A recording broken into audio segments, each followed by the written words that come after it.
John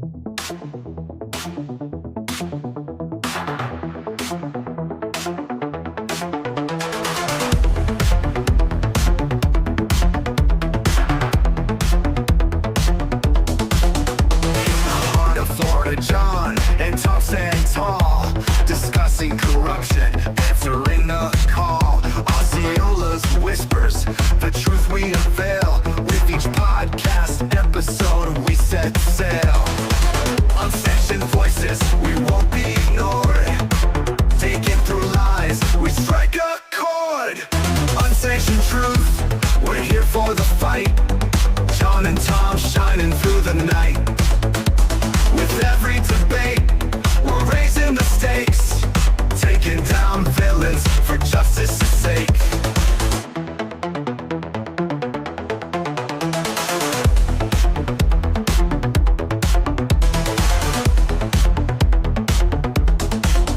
Politicians trembling, they know we're awake. With facts on our side, we're here to shake. From local elections to making it clear, together we rise, let's spread the fear. Shining the light, the darkness won't last. In Osceola's depths, we're breaking the cast. Unsanctioned truth, we're here for the fight. John and Tom shining through the night. With every debate, we're raising the stakes, taking down villains for justice's sake. Shining the light, the darkness won't last. In Osceola's depths, we're breaking the cast. Unsanctioned truth, we're here for the fight. John and Tom shining through the night. With every debate, we're raising the stakes, taking down villains for justice's sake. So tune in each week, don't miss the show. John and Tom will help you know.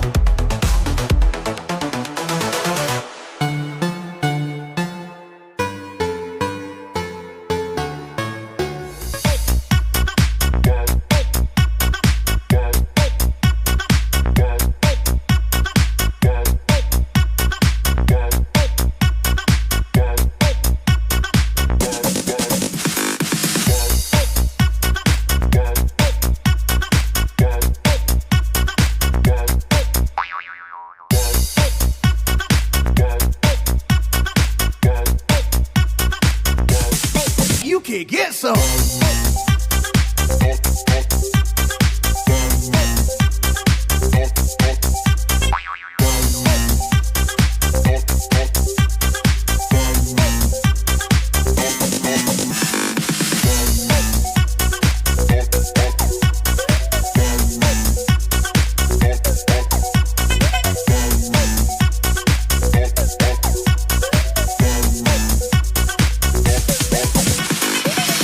Protected the rights of parents. We have respected our taxpayers, and we reject woke ideology. We fight the woke in the legislature. We fight the woke in the schools. We fight the woke in the corporations. We will never, ever surrender to the woke mob. Florida is where woke goes to die.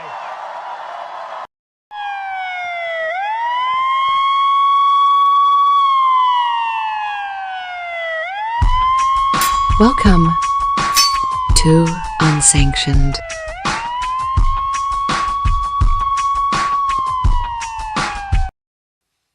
Well, like you said, January 20th can't happen fast enough, and we've got to get these nominees done. So the first thing we've got to do is starting January 6th, we've got to start going through committee by committee and get Pam Bondi out of the committee, get Pete Hegseth out of the committee, to get, every nominee get done as quickly as possible. Then on January 20th, we've got to stay here and just be voting on these nominees. The Democrats clearly have said they're going to try to obstruct because they do not want Trump to have any success. So we've got to be willing to stay here. week after week, work day after day to get these nominees done. If we need to do a recess appointments, allow Trump to do recess appointments, we need to allow Trump to do recess appointments. We've got to get his team in place because something's got to change. The American public has completely lost trust with their federal government, especially their federal law enforcement agencies. They've lost trust of Mayorkas. They've lost trust of Wray. They've lost trust of Merrick Garland. This has got to change. He's exactly right, John. He's exactly right. It's got to change. We got to get these people through, and they need to be in place by January 20th. I mean, this is, I love, Rick Scott has kind of evolved, right? He's always been a calm, steady guy who just kind of was like always business, always business, always business. I didn't realize how much of, how frustrated he was with the lack of action by the administrations of previous, right? Like you never realized. Now you realize, wow, somebody can get things. Now he's not an abrasive guy. He's not conflict prone. He's not going to go there. He's not like a fighter necessarily, at least not in front of the cameras, but maybe behind the scenes. You don't know. And I think he's evolved even at the fact that he's a senior in all respects. He's evolving still before our eyes, and I hope he continues in that direction. It would be great if one day he would evolve also into making sure that people on the ground are developing into the leaders Florida needs for the future, so that we never go back to the way that it was.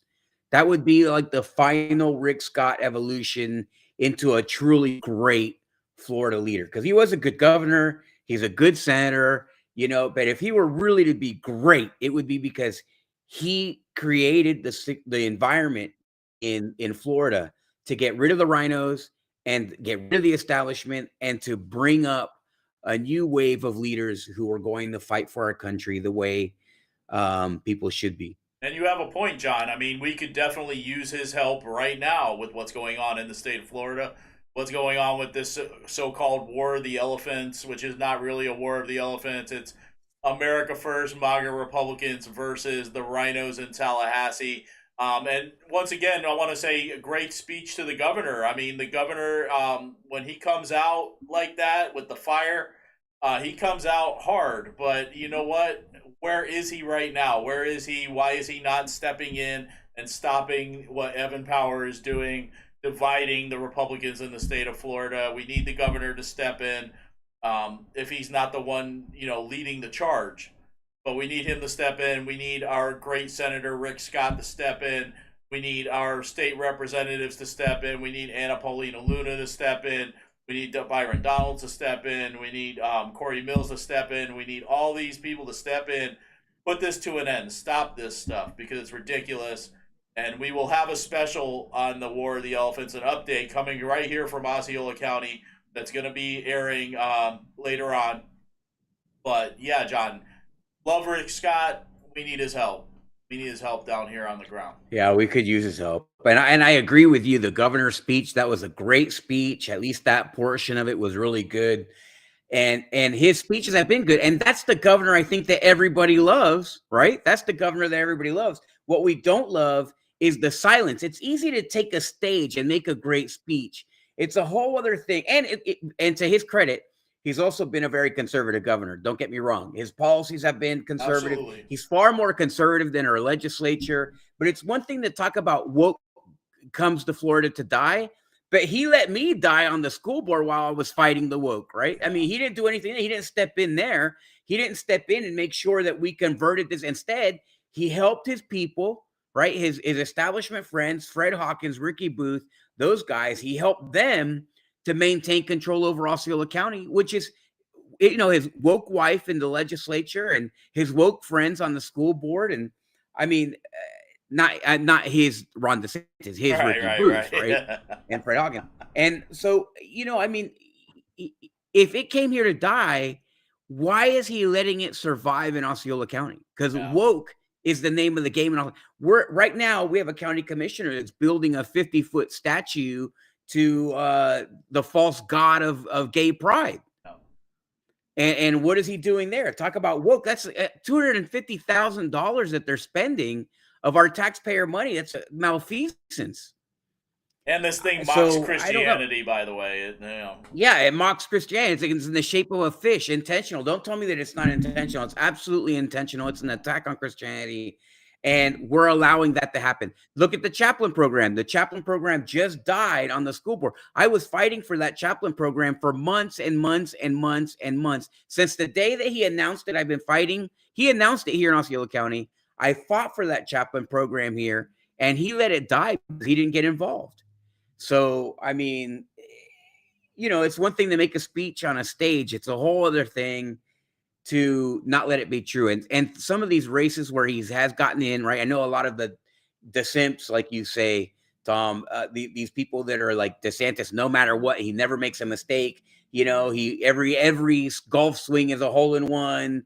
He doesn't. They have this view that he's like Kim Jong Il. You can't say anything bad about him at all. That he doesn't make any mistakes. He doesn't exhale. He only inhales. Right. Well, he has made mistakes, and his biggest mistake is allowing woke to survive here in Osceola County. The races where he has gotten involved in have been kind of easy races sometimes, right? In counties that didn't necessarily need it, right? He could have just put his finger on the scale there, and they would have voted the way that they told them, the Republican counties. He could have done those things, but instead what he did was he took it over, and but in Osceola County, he took it over too, but he fought against us, right? Like he allowed the Republicans to fight against the conservative movement here in Osceola and in Central Florida in general. So, I mean, I don't know. It's one thing. Great speech. I still think he's a good governor, but I mean, let's see it more in action now. I've watched too many DeSantis speeches, and I've, died on the battlefield too many times fighting for the same policies without him getting involved. I mean, if you think about it, John, you were the one on that school board. You were the only one in Osceola County who was really fighting for his agenda in the state. Yeah, these other people, and other unlike these so-called other people, Republicans that he supported did not really whatsoever. So no, they fought against it. Yeah. Right? They fought against it. They protected it, and I mean, it's just a shame. It's a shame. And now you look at that school board, and literally they reversed any of the policies that all the moves that we made. They reversed them immediately, practically. Shame. All right, well, welcome to another episode of Unsanctioned Florida. On that note, we have a great show I think we both forgot that we were talking, that we hadn't started the show yet. Yeah. So we have a great show for you. We have a bunch of cool stuff to talk about. Let's bring it up. I mean, we're on our groove. This is kind of the second segment of our show here. But our headlines today. So first of all, this is the first show of season 2 of Unsanctioned Florida, the dedicated Florida show. So this is going to be episode 100, starting at 100, January 4th, 2025. We just saw those 2 speeches that we just heard, which were great speeches. And what do we got next here? We got, my screen is kind of acting all funny here.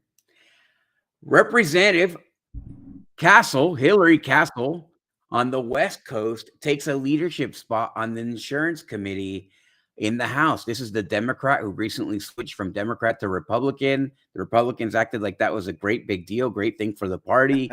And then next, Nikki Fried says that there's reason to self-reflect after this, right? Of course there is. The fact that she hasn't self-reflected already is kind of concerning if you were a Democrat. Yeah, if you were in their position, Yeah, Dr. Joel Rudman, a state representative who's running for Congress up there to fill Matt Gaetz' seat. All of his bills that he filed, which many of them were conservative, are about to hit the circular file without new sponsors. They're going to talk about that. A resurgence of old school anti-Semitism in Florida. It looks like anti-Semitism for some reason in Florida is just having a resurgence. Manatee Sheriff praises man for protecting his family. We'll talk about that. We've seen that all over the news. ALF raises $200,000 for her mayoral race. More Osceola traffic craziness. Osceola may be facing lawsuits over homelessness after supposedly spending millions. Yeah. Osceola GOP situation gets even more critical as dueling groups fight for primacy, and more on this episode of Unsanctioned. It's going to be a short show because we're going to have a special where we talk about that Osceola situation, but we're going to just kind of glance over it so that we know what we're going to be talking about on the special of the War of the Rhinos coming up. So let's do a quick prayer and then we're going to get right down to the show. Lord, we are truly grateful. We are a grateful nation, a grateful state, a grateful people, grateful to live in this country, grateful to celebrate, begin this new year, heading into new leadership.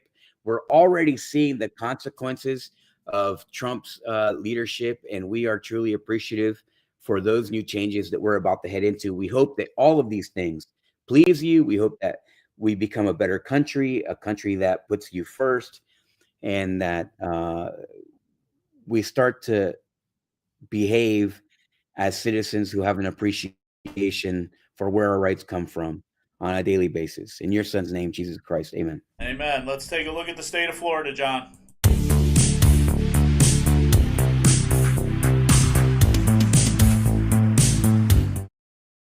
All right, John. So first up, yes, we did have two Democrats switch party to Republican. One was Susan Valdez, who we know 1 week prior was running for Democratic chair of that county where she was from, lost that race, and then all of a sudden just switched to Republican.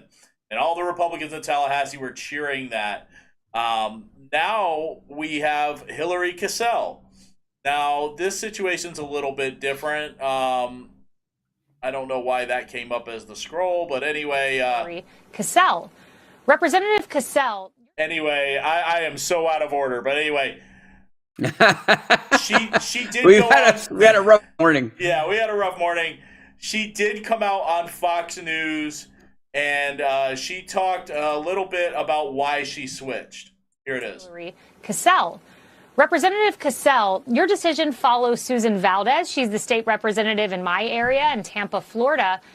You joined her in going from Democrat to Republican, and you specifically cited being a Jewish woman and having problems with the anti-Semitism you've seen. What specific moment went off in your mind as the moment that caused you to change parties? It's a moment that will live with me forever. You know, I joined the Democratic Party with the understanding that this was a big tent that allowed diverse ideas and beliefs. And shortly after October 7th, we were on the floor of the House of Representatives arguing and debating a bill in support of Israel. And I was forced to debate a Democratic colleague who filed a resolution while we still have hostages there, but this was shortly after October 7th. And rather than my colleagues rallying around this issue, which is extremely important not only to myself, my community, America, and democracy as a whole, and ensuring that the Jewish people have a state, I was told that I should have sat down and stayed quiet. And that, for me, was a moment of absolute disconnect from my party, where this was an opportunity I felt for all of us to band together on an issue that was non-negotiable for me, but instead I was told I should. Yeah, so she says that that situation led to her really thinking about changing to become part of the GOP, and maybe it did. Maybe her reasons are more in line with what we would be or deem acceptable compared to Susan Valdez, but her switch to the GOP does give her leadership position on the insurance panel, and this is kind of incredible. Days after announcing she was leaving the Democrat Party, State House Republican leadership elevated Representative Hillary Cassell to the post of Vice Chair of the House Insurance and Banking Subcommittee. The decision by House Speaker Danny Perez this week arguably now makes Cassell one of the most powerful voices on insurance and tort-related issues in the legislature for the 2025 session. In an interview with the Florida Phoenix on Friday, Cassell, a South Florida trial attorney, said she intends to focus on property insurance and revisiting the sweeping changes that the legislature made in 2022 and 2023, which she said have failed to lower insurance costs for homeowners or bring needed stability to the state's brittle homeowners insurance market. And yeah, John, if there's anything that might make you feel comfortable about her holding this position, there is a video of her speaking about the insurance crisis, the insurance situation. We'll bring that up, but it might sound very familiar to you. Create a pool where at the end of the day, if I've got to bail somebody out, I'd rather bail you out as my neighbor than some insurance company executive. Yeah. So, Yeah. right? Because right now, all we're doing in Florida is bailing out insurance company executives. We're writing them checks. We're giving them $3 billion to please stay in the state. And at the end of the day, when literal shit hits the fan, they bail on us. They go bankrupt. They say, well, we don't have any. That sounds familiar. It's interesting. Yeah. It sounds familiar because several shows ago we were talking about it, and I was talking about how HOA should set up their own insurance, right? And they should get reinsurance, but set up their own insurance companies because they collect enough in dues to make sure, and that way they could actually be maintaining the roofs to ensure that the reinsurance is cheap. That would be cheaper than what's going on now. And then the reinsurance business would be, responsible for the storms and, things that are catastrophic. Here she is talking about a pool for us. And so this same lady, like a lot of Republicans were like, oh, you can't do that. You can't do that. Now they just put a Democrat at the top of the committee for this insurance problem.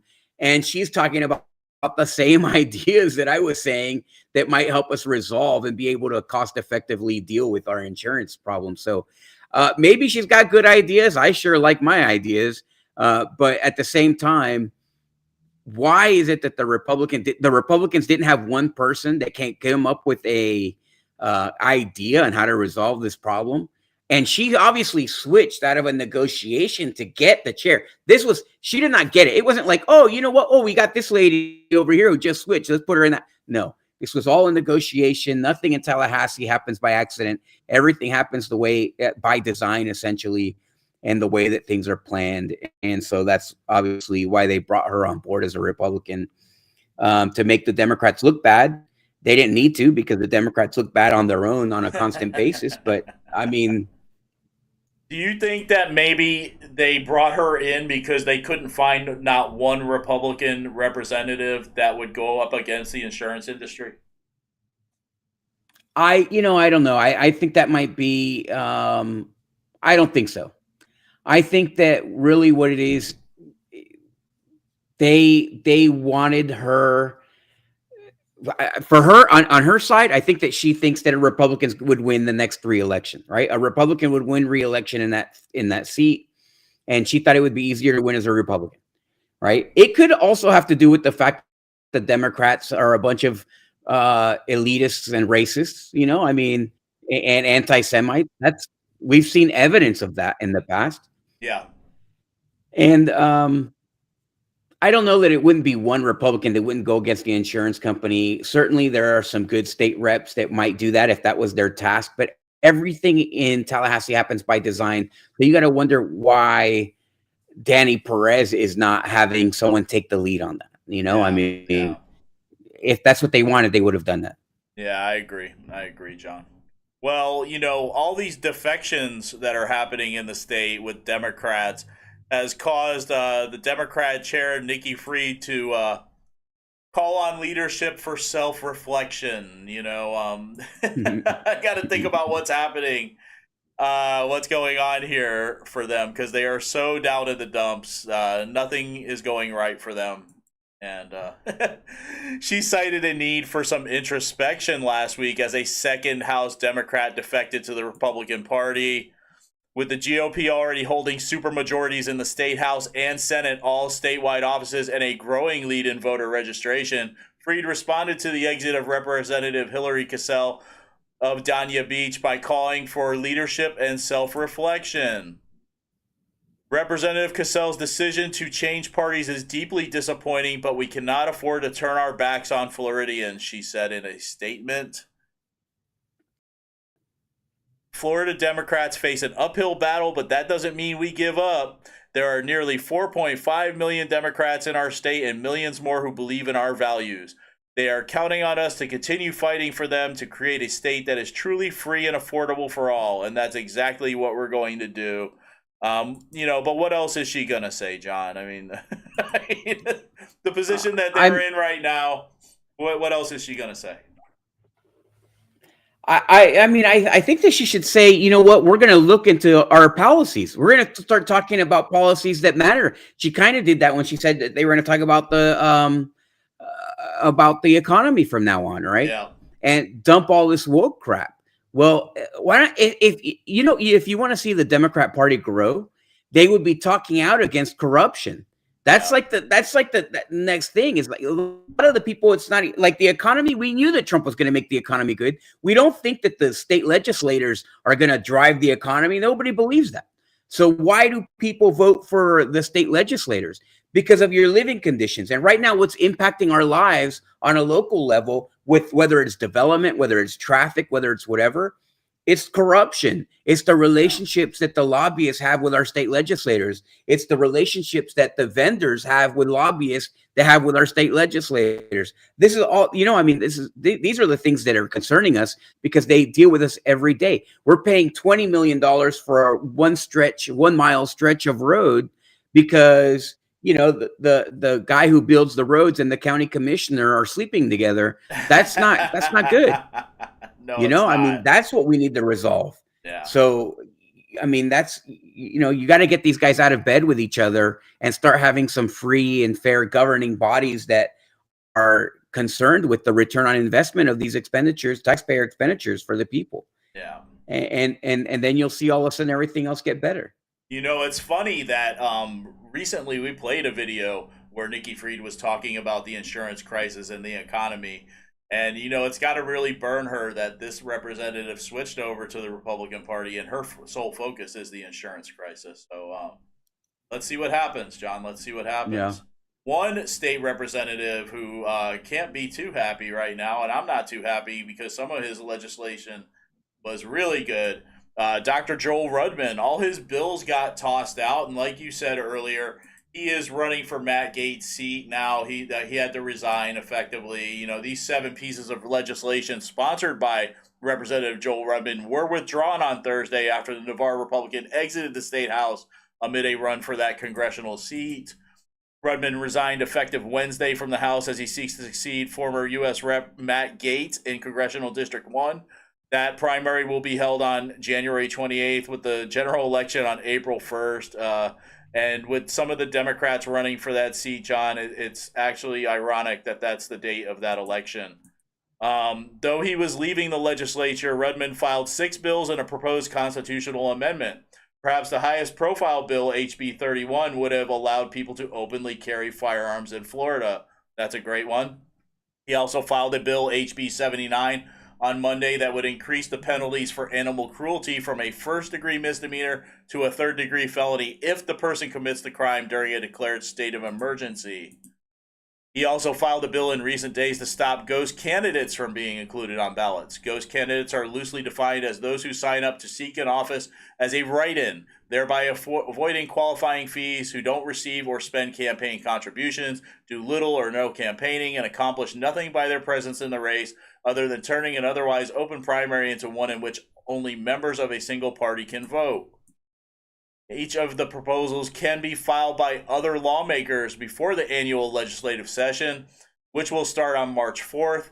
As of midday Thursday, Governor Ron DeSantis has not announced a date for a special election to replace Rudman in State House District 3 in Okaloosa and Santa Rosa counties. So I don't know why he would file this legislation knowing that it's going to get thrown out and that he was resigning. I mean, that kind of doesn't make sense unless he expected somebody else to pick this up. Or, I don't know about the timing involved, certainly he wouldn't, there's no purpose to him filing it. Maybe just like Randy Fine, they're filing it so that they can have look, I filed this bill for open carry in Florida, right? Yeah. And, so I'm the most Republican. And this guy, as you mentioned in our prep, was a pro-DeSantis guy, not a pro-Trump guy. I'm not saying that he's an anti-Trumper. I didn't know that about him. I don't see that about him. But He was a pro DeSantis guy. Randy Fine is the pro Trump guy, pro DeSantis guy who went pro Trump, you know, and so that might have a lot of play in this kind of situation. You know, there's a lot of stuff that's come out about Randy Fine. I think recently I saw something very disturbing in this seat. And this is the same seat, right? I'm not going to be confusing myself. It is. So Randy Fine was basically, I don't know if it was on Facebook or on Twitter or something, but there was a picture of a dead baby from the war going on over there in the Middle East, and he was like, he's like, oh yeah, thanks for sending me the picture. I'm happy to see it because the battle is going on or whatever. And you know, he's like a super pro-Zionist type guy, right? He's a Jewish guy and pro-Israel, big time. And so am I. Yeah. But I never celebrate the death of anybody, even the death of my enemies, what I celebrate, you know, and it shows a lack of character or maybe some imbalance in his approach to thinking. So I appreciate the fact that he's pro-Trump, but he was pro-DeSantis, went pro-Trump. I know that there's a reason for that switch. It didn't happen just because, you know, he thought one was better than the other. I mean, I don't know. That race is, even though Trump endorsed Fine, and that means that Fine probably has an advantage. I don't know. You know, I mean, I don't know. I wouldn't say that there's another Matt Gaetz running. No, there's and not. That disappoints me. I wish that Matt Gaetz would endorse somebody for that seat. Yeah. You know, we'll see if he does. I mean, I would imagine that he would endorse who President Trump endorsed, who is Randy Fine. I know the Democrats are attacking Randy Fine relentlessly, especially I've seen what's his name, Carlos Guillermo Smith attack him. I've seen the other guy, the wannabe Obama attacking him. So the boy congressman. Yes. I don't want to give him any more attention, any more name recognition.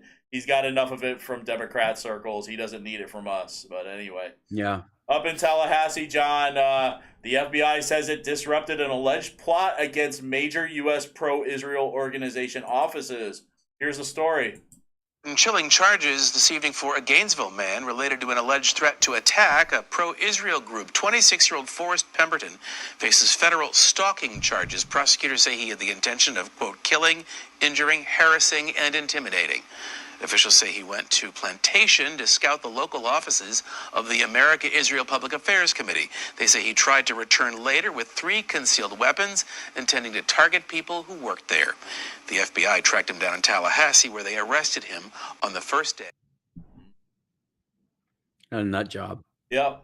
Nut job. I'm glad the FBI was able to find this guy and get him, but the story goes that he went to the wrong building. So he wasn't even at the right building that he planned to attack. So, you know, it makes you wonder. Over in Manatee County, John, the sheriff of Manatee County, he held a press conference praising a local man who shot and eliminated an illegal alien who broke into his home. This is the ultimate story of FAFO. Here it is. I praise this husband for doing what he needed to do to protect his home and protect his family. And if you're going to be that brazen to come into my home, once again, you should expect that you're going to be shot. Last night at around 9 p.m., Sheriff's Office received a call of shots fired in the River Club area off of Hickory Hammock Circle. Deputies arrived on scene, were met by a homeowner who informed them that 2 masked men had tried to break into their home. He had shot one of them who was still currently inside the home when we arrived. The other suspect ran from the scene. What we have gathered up to this point is the victim, the homeowner, was alerted by his cameras that there was motion on the side of the house. He views the cameras and is able to see 2 masked men on the side of his home trying to make entry. He tells his wife that this is happening. It's happening now. Find a safe place. He retrieves his firearm, goes into a bedroom, an office, where he's immediately confronted with one of the suspects that's inside of this room. He fires at least 3 shots at the suspect, strikes the suspect. The other suspect, who is halfway through the window at the time, then retreats and is later located by K-9 and deputies about 4 blocks from the scene. The suspect that was shot later expired from his injuries about 7 a.m. this morning, and we are continuing to investigate not only the crime itself, but we're trying to validate the identity of both the suspects. What we do know. That is Sheriff Rick Wells down there in Manatee County, John, and you know, this is very nice to see that he is not blaming the homeowner for what the homeowner had to do to protect himself and his family.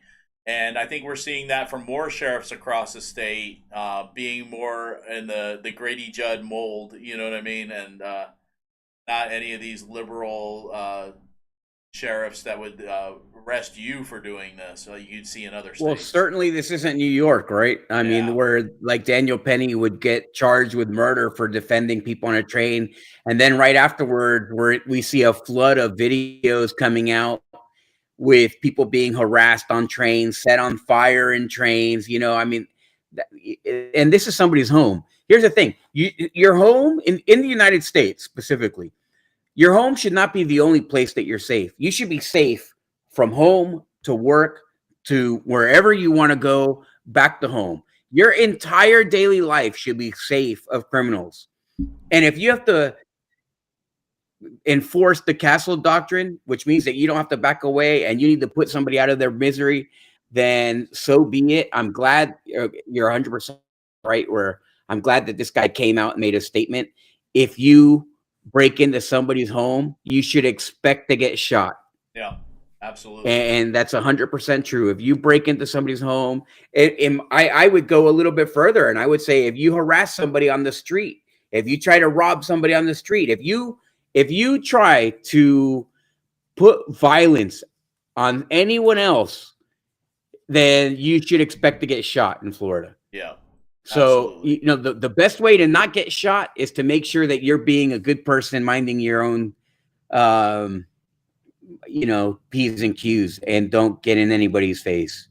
So we don't see a lot of the stuff that's going on in all these other states. You see horrible videos of people getting hit on the street and all kinds of stuff. And it's just, we shouldn't see it. And I know that in Osceola County, things are going to start to look like that more and more and more as the Democrats kind of continue to control Osceola County. You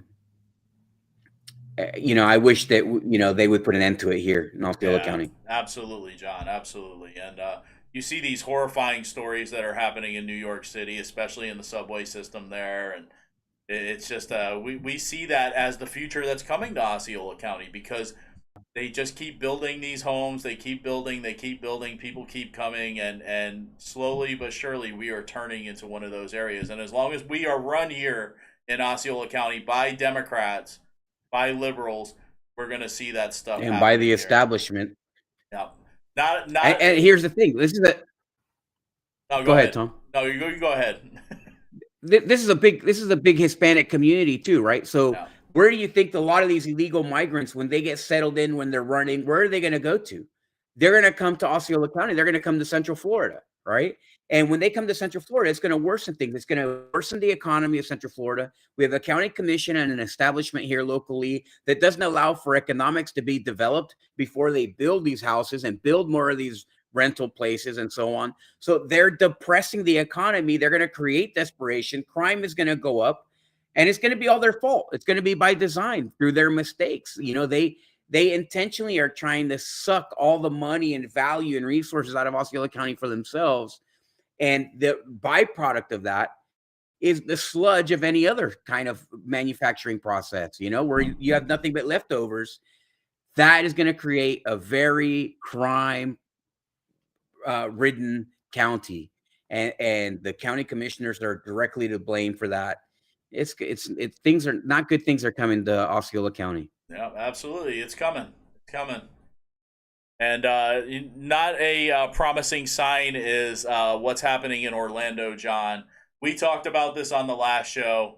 Anna Eskamani, decided she was going to run for mayor, even though this race isn't happening until 2027.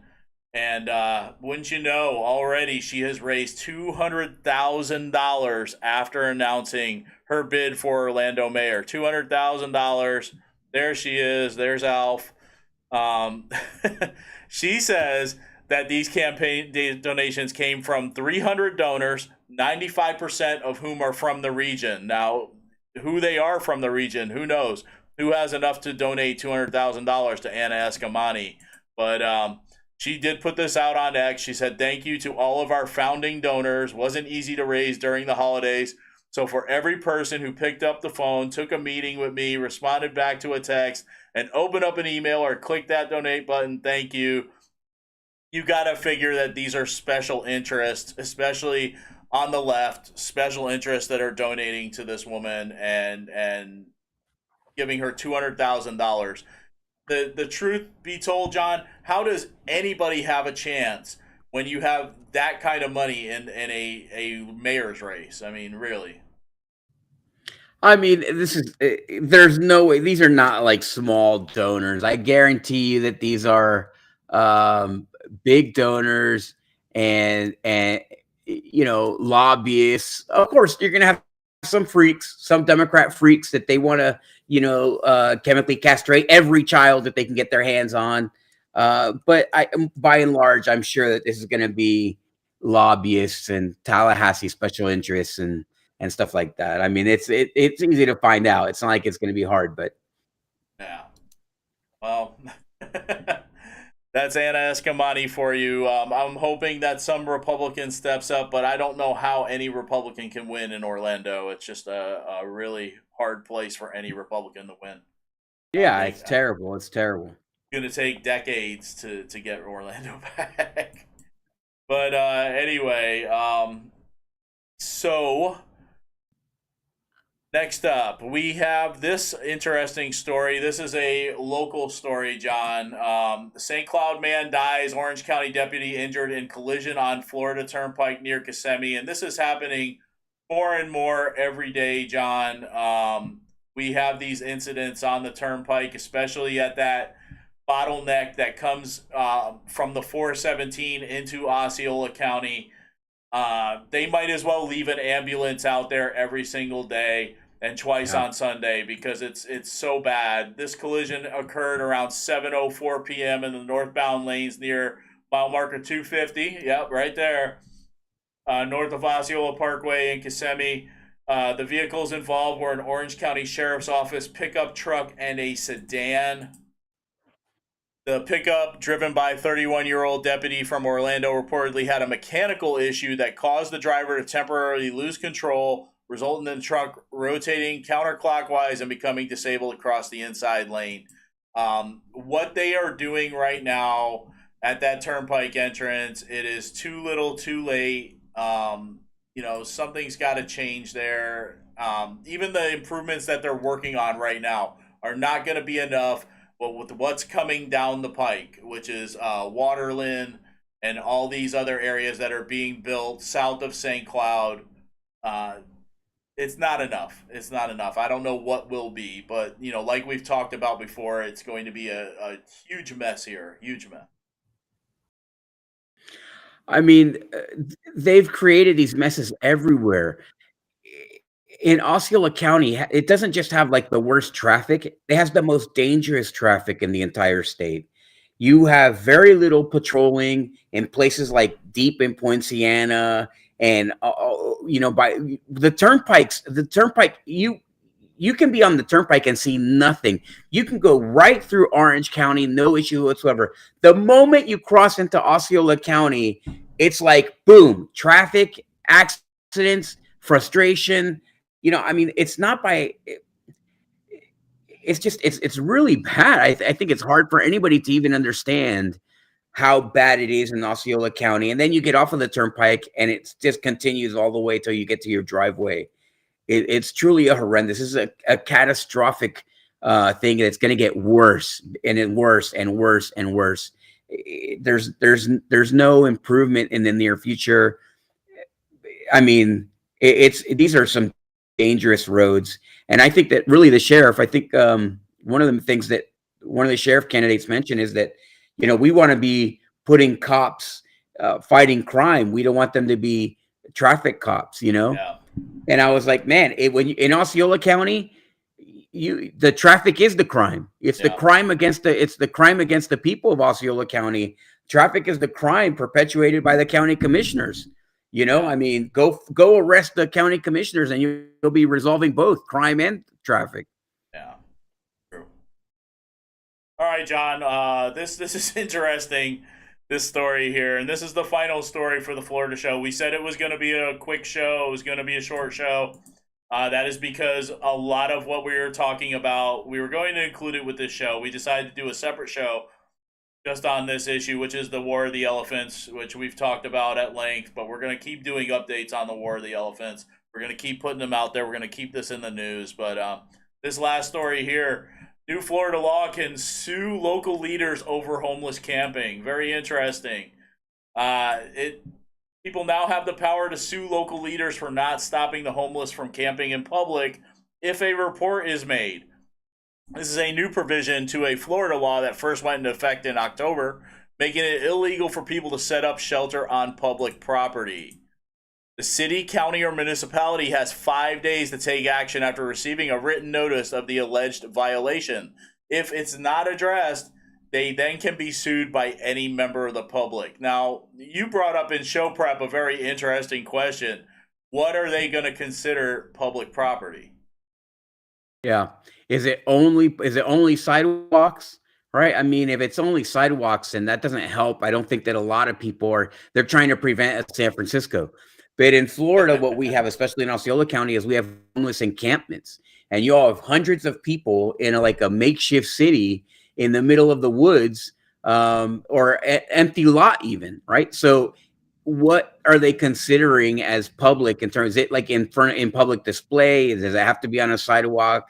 Does it have to be in a parking garage? Where is it, right? And but I think one of the dangers of this is that it's going to draw a law like this, legislation like this, is that it's going to drive homeless into counties, homeless people into counties where they have pretty bad leadership. So I think that a lot of people in Orange County, a lot of homeless people in Orange County are going to come to Osceola County because you can live here with free of harassment because the county does nothing. Yeah. Right. So the county is not doing anything. You can come here and then you can take the links to downtown, the Panhandle, in Osceola County, in Orange County, downtown Orlando or someplace, Panhandle, and then come back and be in your tent in your little makeshift city here in Osceola County. This is going to be a rough. Homelessness is something that we have spent millions and millions and millions of dollars on, and they not even close to resolving. And you got to wonder where all that money is going. And I think that that's a topic that's already been raised, even on a national level. And in California specifically, they've spent billions of dollars on homelessness, and homelessness continues to get worse there. Well, that's the liberal answer for everything, isn't it, John? You just throw money at it. You throw more and more money at it, and nothing changes. And that's the issue you got here. You're going to throw more money at it. We're gonna sue these municipalities, but how many of these are going to be frivolous law cases that cost us, the taxpayer, more money?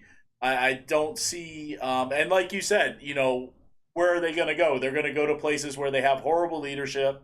We have that here in Osceola County. They have that in Orange County. Although Orange County, we've talked about Orange County at length before. They are run by Disney World, so Disney World probably isn't going to stand for that. They're especially not going to stand for any homelessness on their property, at least that interrupts the guest experience, right?